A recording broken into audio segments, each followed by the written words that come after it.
নমস্কার বন্ধুরা, কেমন আছেন? আশা করি ভালোই আছেন। আমিও ভালো আছি। আমি আবার চলে এসেছি উই মিক্সড উইথ সুনিতা চ্যানেলে একটা নতুন রেসিপি নিয়ে। তো সেই রেসিপিটা কি না কি সবটাই বলবো। তো বন্ধুরা আমার সাথে থাকো। এই দেখো, আমি আলু আগে থাকতে ছাড়িয়ে নিয়েছি, মানে ছাড়ানাটা দেখাইনি। সেই আলুগুলোকে আগে জলে আমি আগে থাকতে দিয়ে রেখেছি, খোলা ছাড়িয়ে, মানে খোসা ছাড়িয়ে। তো সেই আলুগুলোকে আমি একটা কুকার নিয়েছি, সেই কুকারে জল দিয়ে দিয়েছি, দিয়ে গ্যাসের ওপর বসিয়ে দিয়েছি। আর সেই ছাড়ানো আলুগুলোকে আমি আস্তে আস্তে করে আমি সেই কুকারেতে আমি ছেড়ে দিলাম। দেবার পরে আমি দিয়েছি 5টা আলু নিয়েছি। তো আপনারা চাইলে আপনাদের যতটা লাগবে সেই হিসেবে করতে পারেন। তো আমি 5টা বড় বড় সাইজের আলু নিয়েছি, নিয়ে এবার কুকারে দিয়ে দিয়েছি। এবার ঢাকনটাও আমি এঁটে দিয়েছি। দেবার পর এদিকে আমি নিয়েছি আদাটাকে সিলে নিয়েছি। নিয়ে এবার আদাটাকে আমি বেটে নেব। তো যতক্ষণ আমি এদিকে আদা বাড়ছি, ওদিকে আমার আলু সেদ্ধটাও হয়ে যাবে। তো দেখো বন্ধুরা, আমি এবার শিলের ওপর আদাটাকে ধুয়ে নিয়েছি, নিয়ে এই শিলনোড়াতে এবার আমি আদাটাকে পিষে নেবো। আপনারা চাইলে মিক্সারেও পিষতে পারেন।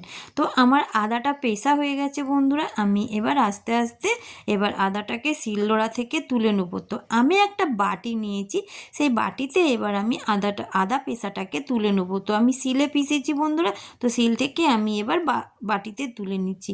আর এদিকে দেখো, আমার কুকারটাতে আলু সেদ্ধ বসতেছিলাম, সেই আলুটা ততক্ষণে আমার সিদ্ধ হয়ে গেছে, আর কুকারের ভাপটাও বেরিয়ে গেছে। আমি কুকারের ঢাকনটা খুলে নিলাম। নেবার পরে দেখো আলুগুলো পুরো সিদ্ধ হয়ে গেছে। এবার আমি ওই আলুগুলোকে বার করে নেবো।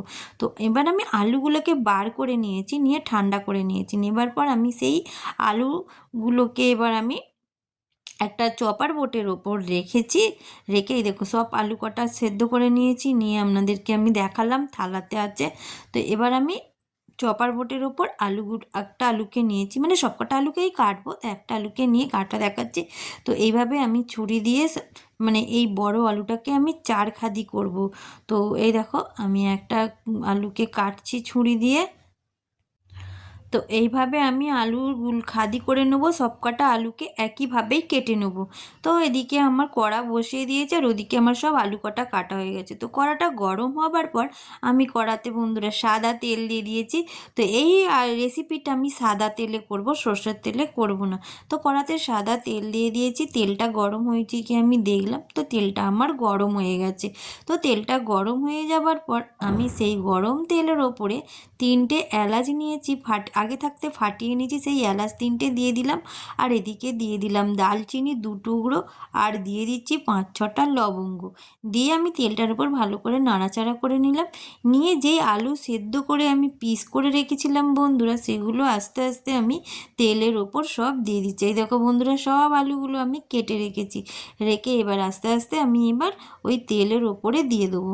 তো দেখো আমি তেলের ওপর আলুগুলোকে দিয়ে দিলাম।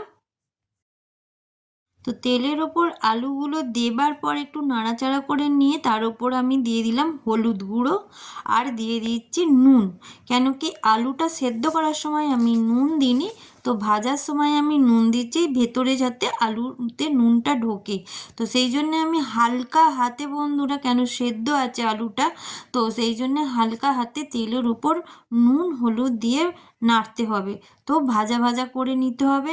তো বন্ধুরা আপনারা চাইলে আলুটা কাঁচা অবস্থাতেও করতে পারেন, সিদ্ধ না করে।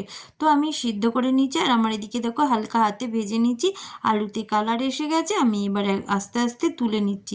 তো এবার যেই তেলটা ছিল অবশিষ্ট, তাতে যে আগে আমি দালচিনি লবঙ্গ আর এলাচ দিয়েছিলাম, সেগুলোকে আবার রেখে দিচ্ছি ওরই মধ্যে। দিয়ে খানিকটা তেল আবার ওতে যোগ করলাম। তো যোগ করে আমি দিয়ে দিচ্ছি গোটা জিরে। তো গোটা জিরেটা দিয়ে এবার আমি জিরেটা ভাজা ভাজা হবার জন্য একটু খুন্তি দিয়ে নেড়ে নিলাম। নিয়ে ভাজা ভাজা হবার পরে আমি দিয়ে দিচ্ছি এই দেখো টমেটম কেটে নিয়েছিলাম। তো যতটা আলু বন্ধুরা সেই হিসাবে টমেটম দেবে। তো আমি নিয়েছিলাম 5টা বড় বড় সাইজের আলু বলে আমি 2টো টমেটম কেটেছি। তো এই রান্নাটা পুরো নিরামিষ রান্না হচ্ছে বন্ধুরা, এতে না আছে রসুন, না আছে পেঁয়াজ। তো আমি টমেটমটা দিয়ে দেবার পর তাতে দিয়ে দিয়েছি নুনটা দিয়ে একটু নাড়াচাড়া করে নেবার পর দিয়ে দিলাম আদা বাটা। তো আদা বাটাটা দিয়ে এবার আমি খুন্তির সাহায্যে ভালোভাবে মশলাটাকে কষবো। তো ভালোভাবে নাড়াচাড়া করে দেবার পর আমি এখানে চাপা দিয়ে দিচ্ছি যাতে টমেটোগুলো গলে যায়। আর এদিকে আমি একটা বাটিতে নিয়েছি পোস্ত আর কাজু বাদাম। তো কাজু বাদাম আমি 8-10টার মতন নিয়েছি, আর পোস্ত নিয়েছি। আবারও আমি এটাকে শিলনোড়াতে পিষে নেবো। তো আমি দেখো বন্ধুরা, শিলনোড়াতে আমি কাজু আর পোস্ত ঢেলে নিয়েছি। তো বন্ধুরা, আপনারা চাইলে আগে থাকতে কাজু আর পোস্ত ভিজিয়েও রাখতে পারেন। তো আমি ভিজোইনি, আমি ডাইরেক্ট শুকনোই দিয়ে দিলাম শিলের উপরে। এবার দেখো আমার সেই কাজু আর পোস্ত বাটা হয়ে গেছে। সেটাকে এবার আমি আস্তে আস্তে হাতের সাহায্যে টেনে নিচ্ছি, নিয়ে এক জায়গায় জড়ো করে নিচ্ছি। জড়ো করে নেবার পর আমি সেটাকে একটা বাটিতে তুলে নেবো। তো বন্ধুরা, আমি ভালোভাবে শিল থেকে তুলে নিচ্ছি। আর এদিকে আমার মশলাটা হয়ে গেছে কি, ঢাকনটা খুলে দেখে নিলাম।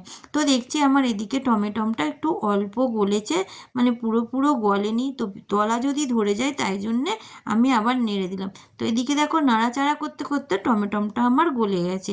তো আমি তাতে দিয়ে দিচ্ছি 1.5 চামচের মতন হলুদ গুঁড়ো, আর দিয়ে দেবো ঝালওয়ালা লঙ্কার গুঁড়ো। তো যে যেমন হিসেবে ঝাল খাবেন বন্ধুরা, সেই হিসেবে নিয়ে ঝাল দেবেন। তারপরে দিয়ে দিচ্ছি আমি এদিকে জিরে গুঁড়ো। জিরে গুঁড়ো আমি 1.5 চামচের মতন দিয়ে এলাম, আর দিলাম ধনে গুঁড়ো। তো দিয়ে সব মশলাগুলো এবার আমি কড়াতে ভালোভাবে কষে নেবো। তো বন্ধুরা, মশলা যত ভালোভাবে কষবে ততই ভালো। তো তারপর আমি দিয়ে দিচ্ছি এতে কাশ্মীরি লঙ্কার গুঁড়ো। তো কাশ্মীরি লঙ্কার গুঁড়ো আমি 2 চামচের মতন দিয়েছি। তারপর দিয়ে দিচ্ছি একটু চিনি। তো এই আলুর দমটা মিষ্টি হবে না, কেননা একটু চিনি দিলাম। চিনিটা দিলে টেস্টটা ভালো আসবে, তার কালারটাও ভালো হবে, তাই জন্যে চিনি দিলাম। দেবার পরে যে আলুগুলো আমি ভেজে রেখেছিলাম, তোমার মশলাটা ভালোভাবে কষা হয়ে গেছে, তেল ছেড়ে দিয়েছে।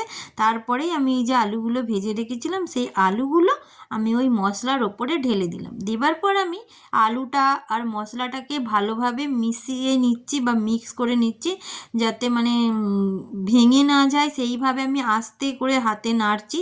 আর নাড়তে নাড়তে আমার মশলা আর আলু মিশে যাওয়ার পর, আর এদিকে যে আমি কাজু পোস্তটা বেটে রেখেছিলাম, সেই কাজু পোস্তটা এবার ঢেলে দিলাম। ঢেলে দিয়ে আমি হালকা হাতে একবার নেড়ে দিলাম। দেবার পর আমি যে বাটিটাতে কাজু পোস্ত তুলে রেখেছিলাম, ওই বাটিটাতে কাজু পোস্ত লেগেছিল। তো বন্ধুরা, কাজু পোস্ত তো ওয়েস্ট করা যায় না, তাই জন্য ওতে জল দিয়ে আমি আবার কাজু বাটিটা ধুয়ে দিয়ে দিলাম। দিয়ে ভালোভাবে হালকা হাতে আমি আবার নেড়ে দিলাম। দিয়ে আমার একটু জল কম হয়েছিল, তো আমি জল দিয়ে দিলাম। তো বন্ধুরা, তোমরা যে যেভাবে গ্রেভি খাবে, আর আলু তো আগে থাকতেই সেদ্ধ করা আছে, সেই হিসেবেই জল দিও।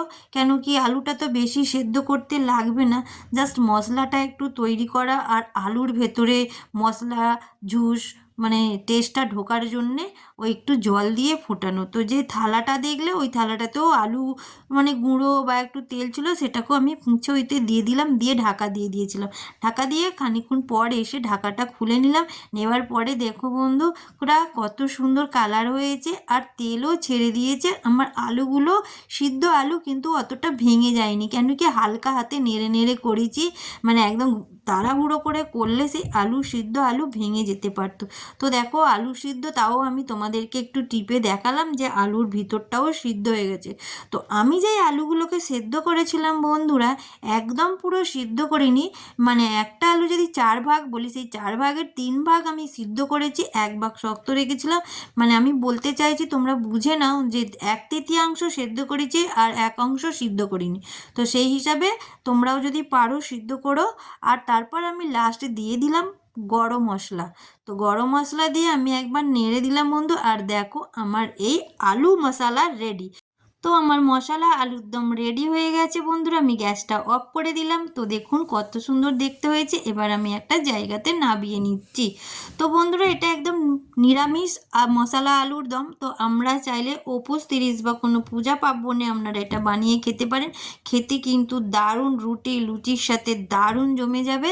একবার অন্তত ট্রাই করবেন। তো বন্ধুরা, তোমরা যারা আমার এই চ্যানেলটার সাথে ভিজিট আছো বা আমার ভিডিওটা দেখছো, তাদেরকে আমি বলছি তোমরা আমাকে সাবস্ক্রাইব করে আমার পাশে থেকো। আর আমার এই রেসিপিটা কেমন হয়েছে একটা কমেন্ট করে জানিও। তো বন্ধুরা, টাটা, বাই বাই। আবার দেখা হচ্ছে অন্য কোনো নতুন রেসিপির সঙ্গে। তো ভালো থাকবেন বন্ধুরা, ধন্যবাদ।